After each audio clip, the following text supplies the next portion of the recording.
নমস্কার, নতুন বাংলা থেকে বলছি সন্ময় বন্দ্যোপাধ্যায়। সত্যি সত্যি হাই ভোল্টেজ উইক। এই সপ্তাহটা হচ্ছে হাই ভোল্টেজ উইক।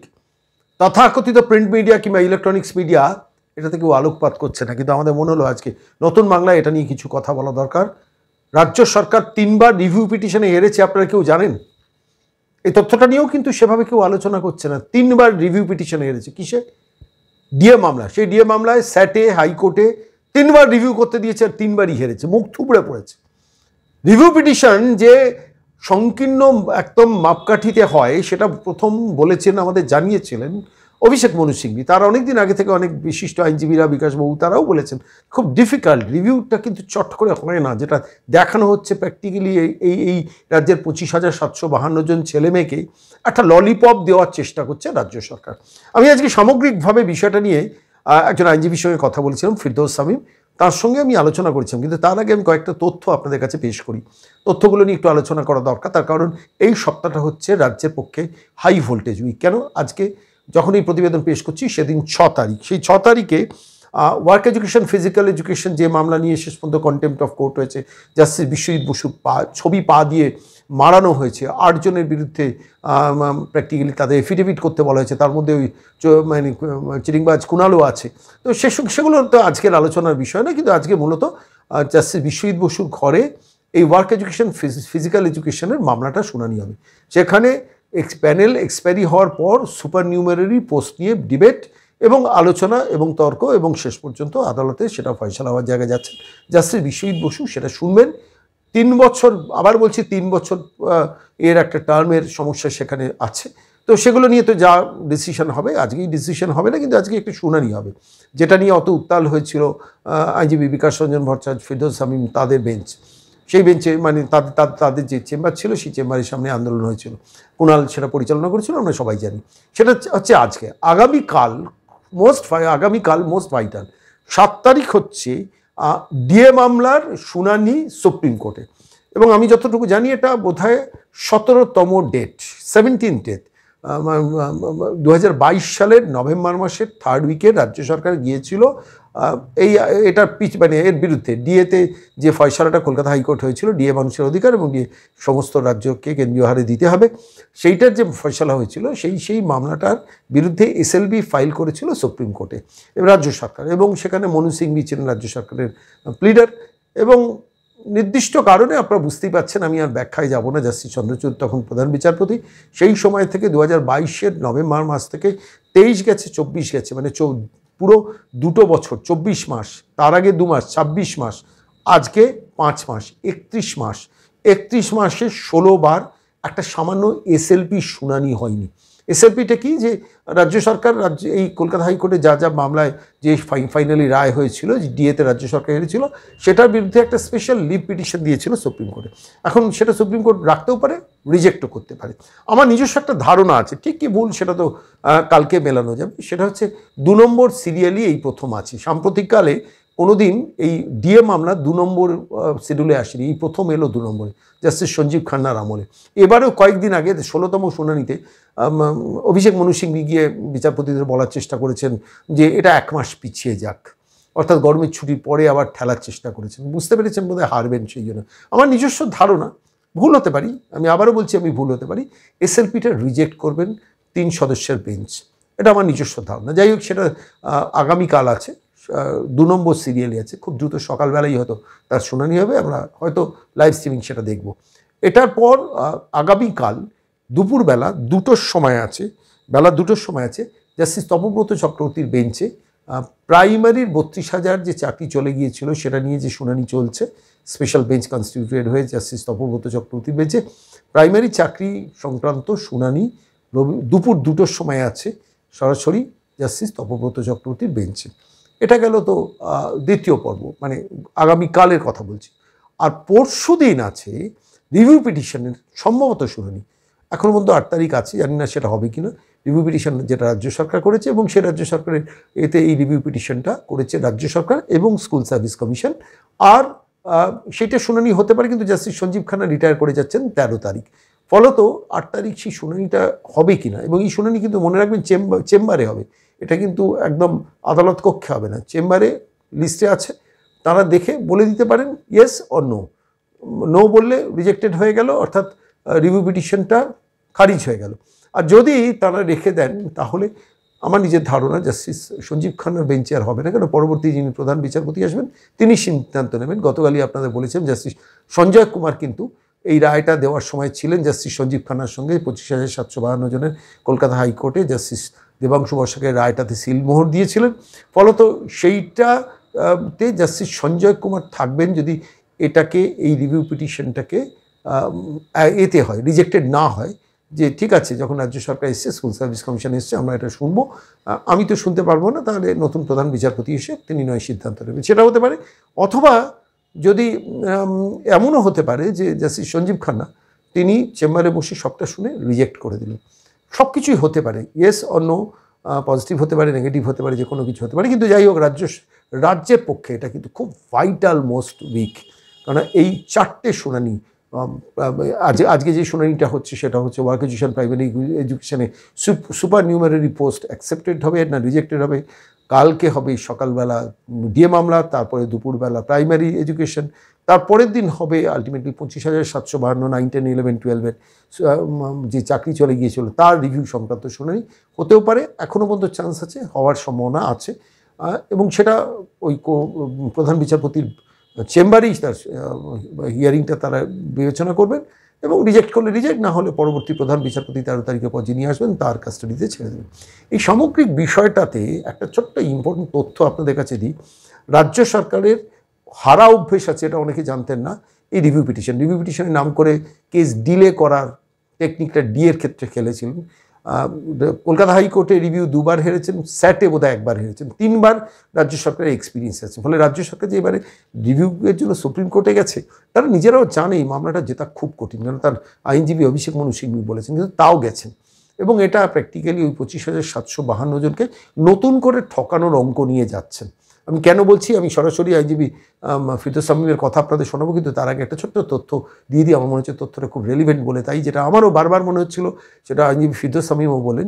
এই যে মধ্যশিক্ষা পর্ষদকে দিয়ে গত 17 না 18 তারিখ গত মাসের এপ্রিলের যে একটা স্পেশাল শুনানি হয়েছিল না সুপ্রিম কোর্টে, যে অন্তত কিছু দিনের জন্য আমাদের একটু রিল্যাক্স করতে দিন, কেন এডুকেশন সিস্টেমটা ভেঙে পড়ছে, 31শে ডিসেম্বর পর্যন্ত নট স্পেসিফিক্যালি টেন্টেডদের স্কুলে যাওয়ার যে অনুমতি দিয়েছেন প্রধান বিচারপতি, সেটাই কিন্তু আমার নিজস্ব ধারণা। আমি আবার বলছি, আমি ভুল হতে পারি, আমি বিশেষজ্ঞ নই, আমি আইনের ছাত্রও নই, আইন পড়াশোনাও করিনি, কিন্তু আমি কোর্টের প্রসিডিংস ঘাঁটতে আমার কিছু অবজারভেশন মনে হয়, সেগুলোই আপনাদের সঙ্গে শেয়ার করি, যে এই রিভিউ পিটিশনটাকে আরও ডিফিকাল্ট করে দিয়েছে। আমার মনে হচ্ছিল রাজ্য সরকারের মধ্যশিক্ষা পর্ষদকে দিয়ে ওই সুপ্রিম কোর্টে যাওয়া, এবং সেইখানে প্রধান বিচারপতি সঞ্জীব খান্না কিন্তু রাজ্য সরকার, স্কুল সার্ভিস কমিশন, মধ্যশিক্ষা পর্ষদকে দিয়ে একটা আন্ডারটেকিং করিয়ে নিয়েছিলেন, যেটাকে কনসেন্ট বলা হয়, যে আমরা 31শে মের মধ্যে আমরা চাকরির বিজ্ঞাপন দেব, আর যদি আমরা বিজ্ঞাপন দিয়ে প্রসেস শুরু না করি তাহলে কিন্তু 31শে ডিসেম্বর পর্যন্ত নট স্পেসিফিক্যালি টেন্টেডদের স্কুলে যাওয়ার যে বিশেষ অনুমতি আমরা দিচ্ছি সেটাও কিন্তু বাতিল হয়ে যাবে। এই কনসেন্টটা দিয়ে দেওয়ার পর কিন্তু রিভিউ পিটিশন আরও ডিফিকাল্ট হয়ে গেছে। রাজ্য সরকার চালাকির খেলাটা কি খেলেছে বলুন তো, মধ্যশিক্ষা পর্ষদকে দিয়ে ওই আবেদনটা করিয়েছেন, আর এই রিভিউ পিটিশনটা স্কুল সার্ভিস কমিশন রাজ্য সরকার করেছে। এই 25,752 জনকে দেখাচ্ছে রাজ্য সরকার যে দেখো আমার রাজ্য সরকার, আমার স্কুল সার্ভিস কমিশন, আমরা গেছি রিভিউ করার জন্য, ওদিকে নিজেরই মধ্যশিক্ষা পর্ষদকে গিয়ে বলেছেন যে আপনার এটাকে এক্সটেন্ড করার কোন, এই যে চালাকির খেলাটা, এটা যারা রিভিউ করতে বসবেন তাদেরও নজরে পড়বে, যে আপনি আপনারই নিজস্ব একটা বডিকে দিয়ে আপনি 31শে ডিসেম্বর পর্যন্ত কন্টিনিউ করার আবেদন করাচ্ছেন, আর সেইখানে পার্টি স্কুল সার্ভিস কমিশন থাকছে, রাজ্য সরকার থাকছে, আর সেখানে কনসেন্ট দিচ্ছে রাজ্য সরকার যে আমরা 31শে মের মধ্যে বিজ্ঞাপন বার করব, কনসেন্ট দিচ্ছে স্কুল সার্ভিস কমিশন আমরা 31শে মের মধ্যে বিজ্ঞাপন বার করব, আর মধ্যশিক্ষা পর্ষদ করছে কেস। ফলে তো সেইখানে কনসেন্ট দেওয়া রাজ্য সরকার, স্কুল সার্ভিস কমিশন কী করে রিলিফ পাবে রিভিউ পিটিশনে, এটা আমি কিছুতেই বুঝে উঠতে পারছিলাম না। এটা তো কেসটাকে, রিভিউটাকে আরও দুর্বল করে দেওয়া হলো। এটা আমি বারবার ভেবেছি যে এটা রিভিউটাকে দুর্বল করে দেওয়া হলো না। আমি এই প্রসঙ্গে আমি বিভিন্ন প্রখ্যাত আইনজীবীদের কথা শুনেছি, তারাও বলেছেন যে মধ্যশিক্ষা পর্ষদের করা 31শে ডিসেম্বরের পর্যন্ত অনুমতি আদায় করতে গিয়ে যে কনসেন্টার সুপ্রিম কোর্টের প্রধান বিচারপতি দিতে বাধ্য করেছেন স্কুল সার্ভিস কমিশন, রাজ্য সরকার এবং মধ্যশিক্ষা পর্ষদকে, সেটাই কিন্তু আলটিমেটলি রিভিউ পিটিশনের ভবিষ্যৎটাকে নষ্ট নয় ধ্বংস করে দিয়েছে। সেটাই অবশ্য বললেন মানে আমি এই কথাটা তাকে যখন কোট করলাম, তিনিও তাই বললেন। ফেরদৌস শামীমের মুখে শুনুন যে 3বার রিভিউ হারার অভিজ্ঞতা এবং হাই ভোল্টেজ উইকের কাহিনীটা ফেরদৌস শামীম আমাদের প্রশ্নের উত্তরে বলেছেন সুদূর দিল্লি থেকে। নমস্কার ফিরদৌস দা, সন্ময় বলছি। নমস্কার, বলুন। বলছি এই সপ্তাহটা তো পশ্চিমবঙ্গের পক্ষে হাই ভোল্টেজ সপ্তাহ, একটু বলবেন কিভাবে? দেখুন, আজকে একটু জোরে বলবেন। হ্যাঁ, আগামীকাল ধরুন ওয়ার্ক এডুকেশন, আগামীকাল না, এই প্রতিবেদন যখন দেখছি তার মানে আজকে। হ্যাঁ, আজকে ধরুন ওয়ার্ক এডুকেশন, ফিজিক্যাল এডুকেশনের মামলাটি রয়েছে।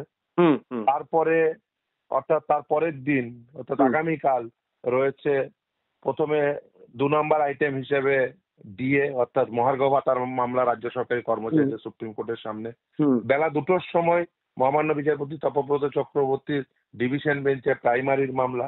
তারপরে পরশু দিন খুব সম্ভবত রিভিউটি যদি আদালত গ্রহণ করে তার চেম্বারে, তাহলে সেটি।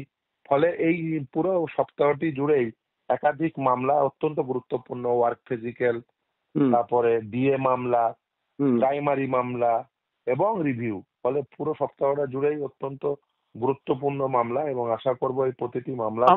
আমার আপনার কাছে একটু স্পেসিফিক প্রশ্ন আছে। ধরুন ওয়ার্ক এডুকেশন, ফিজিক্যাল এডুকেশন, তারপরে ডিএ, তারপরে আপনার তপব্রত চক্রবর্তীর বেঞ্চে আপনার এর মামলাটা প্রাইমারি মামলাটা, তারপরে 8 তারিখ রিভিউ। এর মধ্যে সব থেকে ক্রুশিয়াল মামলা কোনটা আপনি মনে করেন? দেখুন, ডিএ মামলাটি, তার কারণ হচ্ছে রাজ্য সরকারি কর্মচারীদের যে মহার্ঘ ভাতা, বকেয়া মহার্ঘ ভাতা, সেটি যদি এই এসএলপিটি ডিসমিসড হয়ে যায় তাহলে সেই বকেয়া মহার্ঘ ভাতা কিন্তু সেটা রাজ্য সরকারি কর্মচারীদের প্রদান করতে হবে। এবং তার সঙ্গে প্রাইমারি মামলাটিও, সেটিও অত্যন্ত গুরুত্বপূর্ণ। এবং ওয়ার্ক এডুকেশন, ফিজিক্যাল এডুকেশন এবং রিভিউ সবগুলোই গুরুত্বপূর্ণ। আসলে আপনি যদি সেই হিসাবে দেখেন এক একটা গুরুত্ব এক এক দিক দিয়ে, কিন্তু ইমিডিয়েটলি যেটা ধরুন বিশেষ করে রাজ্য সরকারি কর্মচারীদের যে তাদের যে আর্থিক পাওনা মহার্ঘ ভাতা হিসেবে এতদিন ধরে যারা বঞ্চিত হয়েছেন, যারা 6বার জিতেছেন, রাজ্য সরকারি কর্মচারীরা হাইকোর্ট এবং স্যাট মিলিয়ে 6বার জিতেছেন, শুধুমাত্র বিষয়টিকে প্রলম্বিত করার জন্য ডিএ মামলাটি করে রেখেছে। ডিএ মামলা নতুন বেঞ্চে কে কে আছেন বিচারপতি হিসেবে? বিচারপতি রয়েছেন বিক্রম নাথ, বিচারপতি কারল সহ এই বিচারপতিরা রয়েছেন। ফলে এই দুজন আছেন না, তিনজন বিচারপতি রয়েছেন। তিনজন বিচারপতির মধ্যে আপনি যদি দেখেন তাহলে আমরা আশা করছি যে এই তিনজন বিচারপতি জাস্টিস বিক্রম নাথ, জাস্টিস সঞ্জয় কারল এবং জাস্টিস সন্দীপ মেহতা। আমার একটু প্রশ্ন, সেটা হচ্ছে এই ডিএ মামলাটাতে যেটা হবে সেটা হচ্ছে এসএলপিটা অ্যাকসেপ্টেড অর রিজেক্টেড। এসএলপি যদি অ্যাকসেপ্টেড হয় তাহলে শুনানি হবে, রিজেক্টেড হলে আর শুনানির কোনো জায়গা নেই। সম্ভাবনা কি এমন আছে যে ডিএ মামলা সেই দিনই ফয়সালা হয়ে যাবে, এসএলপি হয়তো রিজেক্টেড হয়ে গেল, আর রিজেক্টেড না হলে তো কন্টিনিউ করবে? একদমই। দেখুন, এসএলপি ডিসমিসড হওয়ার সম্ভাবনায় প্রভূত বলে মনে করছি। তার কারণ এই ডিয়ারনেস অ্যালায়েন্সের যে মামলা, সেই মামলাটি যেহেতু রাজ্য সরকারি কর্মচারীরা 6বার জিতেছে এবং জাজমেন্ট অত্যন্ত পরিষ্কার। কারণ রোপার রুলস 2009-এ নির্দিষ্টভাবে বলা আছে ডিয়ারনেস অ্যালায়েন্স দিতে হবে অল ইন্ডিয়া কনজিউমার প্রাইস ইন্ডেক্সের সঙ্গে সাযুজ্য রেখে। এবং সেই যে রুলস, সেই রুলসের ইন্টারপ্রিটেশন করে জাজমেন্ট, এবং অত্যন্ত পরিষ্কার একটি জাজমেন্ট। ফলে এখানে রাজ্য সরকারি কর্মচারীরা জেতার সম্ভাবনা প্রভূত এবং এই এসএলপি ডিসমিস হওয়ার সম্ভাবনা প্রভূত। এবার বলবেন যে তাহলে হচ্ছে না এটা কেন? দেখুন, এটি ডেট হয়েছে, এটা যেমন সত্যি মানে রাজ্য সরকারি কর্মচারীরা তারা হয়তো হতাশ হয়েছেন, কিন্তু এটা ভাবার কোনো কারণ নেই যে মামলাটির মেরিট নেই। মামলাটি অত্যন্ত ভালো মেরিট আছে, যে কোনো কারণেই হোক, লিগাল টেকনিক্যাল বিষয় হোক বা যে কোনো কারণেই হোক, আমি তাতে যেতে চাইছি না যে ব্যাপারটা মামলাটি প্রলম্বিত হয়েছে। কিন্তু আমি এটুকু বলতে এটা বোধহয় 16তম শুনানি, if I am not wrong. একদম 2022 সালের নভেম্বর মাস 18 তারিখ বা 28 তারিখ এরকম কোনো ডেট, সেই সময় থেকে রাজ্য সরকার এটাকে পিছানোর চেষ্টা করেছেন। এবং অভিষেক মনু সিংভি এই কিছুদিন আগেও এই মামলাটাকে গরমের ছুটির পরে পিছানোর চেষ্টা করেছেন, যাতে বিচারপতিরা রাজি হয়নি। এই পয়েন্টটা শেষ করে আমি আরেকটা জায়গায় খুব সুন্দর আপনি উল্লেখ করলেন, যেটা হাই ভোল্টেজ উইক কেন ব্যাখ্যা করলেন। আমি একটা টেকনিক্যাল ব্যাপার, আমি মানুষের কৌতূহলের জায়গাটা আপনার কাছে জানতে চাইছি। সেটা হচ্ছে যে দেখুন, মধ্যশিক্ষা পর্ষদ একটা রিলিফের জন্য এই 25,752 মামলাটায় তারা আবেদন করেছিল এবং সেটাতে একটা রিলিফ পেয়েছিল। রিলিফ বলতে 31শে ডিসেম্বর পর্যন্ত এরা চাকরি করবে, যারা নট স্পেসিফিক্যালি টেন্টেড তারা। এবার প্রশ্নটা হচ্ছে আমার এই জায়গাটায়, সেটা হচ্ছে আমি দেখলাম রিভিউ এর জন্য স্কুল সার্ভিস কমিশন এবং রাজ্য সরকার আবেদন করেছে, এখানে মধ্যশিক্ষা পর্ষদ ঢোকেনি। মধ্যশিক্ষা পর্ষদের ইন্টারিম পর্যায়ে এই ইন্টারভেনশন করে এই রিলিফ চাওয়ার জন্য কেসে যাওয়া এবং সেখানে কনসেন্ট দেওয়া, এই কনসেন্ট তো নিশ্চয়ই রাজ্য সরকারও দিয়েছিল, শুধু মধ্যশিক্ষা পর্ষদও দেয়নি, এবং এসএসসিও দিয়েছিল, এসএসসিও দিয়েছে। এটা কি রিভিউটাকে অনেক দুরূহ করে, মানে কঠিন করে দিয়েছে না? আমার মনে হচ্ছে অ্যাজ এ লেম্যান। একদমই। এবং আমি বলি যে রিভিউ স্কোপ এমনি লিমিটেড, সেটি আরো ক্ষীণতর, আরো কঠিন করে সেটা মিসলিনিয়াস অ্যাপ্লিকেশনের নির্দেশের ফলে। কেন? এটা কিন্তু দেখুন ফিরদৌস, আপনাকে আমি বারবার থামাচ্ছি না, আমি আমি আমি একটা যুক্তিগুলো বলি। নাম্বার ওয়ান, যে রিভিউ স্কোপ এমনি লিমিটেড। এবার ধরুন একটি জাজমেন্ট হওয়ার পরে একটি নির্দেশে একজন আন্ডারটেকিং দিচ্ছে, একটা পার্টি আন্ডারটেকিং দিয়ে অ্যাকসেপ্ট করছে, অর্থাৎ গ্রহণ করছে। একসঙ্গে একটি জাজমেন্ট গ্রহণ এবং একই সঙ্গে বর্জন, এটি কখনোই সম্ভব নয়। অর্থাৎ জাজমেন্ট অনুযায়ী আপনি সেই জাজমেন্টের এক্সিকিউশন করে দিচ্ছেন এবং পরবর্তীতে সাবসিকুয়েন্টলি যে অর্ডার হয়েছে সেই অর্ডারের বেনিফিট নিয়ে তো অনেকে স্কুলে যাচ্ছেন, মাইনে নিচ্ছেন। তারা এসে কি করে আবার বলবেন যে না না ওই জাজমেন্টটি এখন আবার পুনর্বিবেচনা করো, যেখানে জাজমেন্টের অলরেডি তারা জাজমেন্ট মোতাবেক এবং তার পরবর্তী সাবসিকুয়েন্ট নির্দেশ মোতাবেক স্কুলে যাচ্ছেন, বা সেখানে আন্ডারটেকিং দিয়েছে এসএসসি, সে আবার এসে কি করে বলবে যে ওই জাজমেন্টটি পুনর্বিবেচনা করো, যেখানে আন্ডারটেকিং দিয়ে নতুন সিলেকশন প্রসেস কন্ডাক্ট করবে বলে এই যে 31 মের মধ্যে অ্যাডভার্টাইজমেন্ট দেবে, 31 ডিসেম্বরের মধ্যে তারা সিলেকশন প্রসেস কমপ্লিট করবে, এই আন্ডারটেকিং দেওয়ার পরে আবার কি করে সেই জাজমেন্টের পুনর্বিবেচনা চাইছে? এই স্কোপ আরো ক্ষীণতর হয়েছে। আমি বলবো যে শুধু নগণ্য নয়, প্রায় নেই বললেই চলে। রিভিউয়ের যে নষ্ট করে দিচ্ছে। ল পয়েন্টে আমার এই জায়গাটাতে আপনি 100% ঠিক কথা বলেছেন। ল পয়েন্টে এটা আমার মনে হয়েছে, যেটা অভিষেক মনু সিংভি গুজরাটে দাঁড়িয়ে বলেছিলেন যে মাপকাঠি খুব সংকীর্ণ, এই ল্যাঙ্গুয়েজটা বলেছিলেন যে রিভিউয়ের মাপকাঠি খুব সংকীর্ণ। এই সরু একটা নলির মধ্যে দিয়ে এই রিভিউ পিটিশনটাকে অ্যাকসেপ্টেন্সের জায়গার চেষ্টা করা যেতে পারে। আমার এখানে একটা জিনিস মনে হচ্ছে যে এটা এই নতুন নতুন রিভিউ পিটিশনে কি নতুন তথ্য অ্যাকসেপ্টেড হয়? ধরুন নতুন, হ্যাঁ একদমই না, এবার ধরুন স্কুল সার্ভিস কমিশন বা মধ্যশিক্ষা পর্ষদ কিছু নতুন ইনফরমেশন পেয়েছে যেগুলো তাদের পাওয়া যায়নি, সেইটাকে প্লেস করলো, এরকম কি হতে পারে? না, ওই দেখো রিভিউতে মেরিটে ঢোকা কোনো প্রকার স্কোপ নেই আমাদের। মেরিটে ঢোকা কোনো জায়গা নেই, তাই তো? রিভিউয়ের যে গ্রাউন্ড, সেই রিভিউয়ের গ্রাউন্ড অত্যন্ত পরিষ্কার। সেখানে পরিষ্কার করে বলা আছে যে রিভিউটা কেন হবে, কখন হবে, রিভিউ কখন অ্যাডমিট করা হবে। দেখুন আপনাকে উদাহরণ হিসেবে দিই, যেমন ধরেন ডিএর মামলাটি। এই যে ডিএর মামলাটি প্রতিটি পদক্ষেপে রাজ্য সরকার রিভিউ করেছে এবং প্রতিটি পদক্ষেপে হেরেছে। ইভেন স্যাটেও রিভিউ করেছে। স্যাটের যখন দ্বিতীয়বার যখন কলকাতা হাইকোর্ট থেকে ফেরত পাঠিয়েছিল, স্যাট যখন জাজমেন্ট দিল, জাজমেন্ট দেওয়ার পর আবার সেটার আবার রিভিউ করেছে। কলকাতা হাইকোর্ট যখন প্রথমবার জাজমেন্ট দিল সেটা রিভিউ করলো, সেটাতে হারলো, আবার দ্বিতীয়বার স্যাট থেকে এসে আবার মামলা করলো, আবার সেই জাজমেন্টে হেরে গেল, আবার সেটা রিভিউ করলো, সেখানেও হেরেছে। ফলে এই রাজ্য সরকারই ডিএ মামলায় 3বার রিভিউতে হেরেছে।